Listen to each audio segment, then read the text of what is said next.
Hi. I'm going to show you some tricks on making fried rice. Hey, Dean? Yep. Tonight we're having kung pao pork, and it is amazing. But one trick about making fried rice is you want cold rice.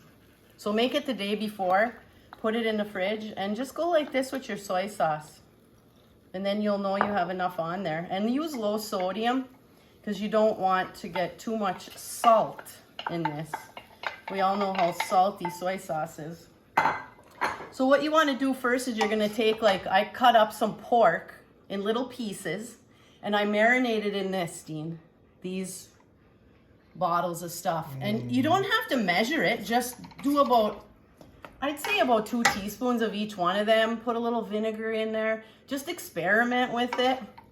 And you're just going to toss this around. Look at how good. I have peas, corn. I have the stem of the broccoli in here. Carrots, onion, garlic. Doesn't that look good? We just love fried rice, eh, Dean? Yes, we And do. the thing I noticed, like when I made it, I would dump the eggs in there, not cooked, and then you couldn't find them, hey? Yeah. So I scramble them before, and then it's really nice when you're eating the rice, you can actually see big pieces of the egg in there. Dean, I have a question for you. Am I your favorite chef? Well, you're the one I've been voting for every day. Yay! Dean's voting for me.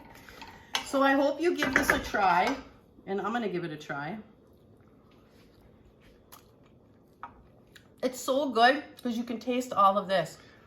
And I was always afraid of the fish sauce, but that fish sauce has so much flavor. It's unbelievable. So, Time's up. keep smiling.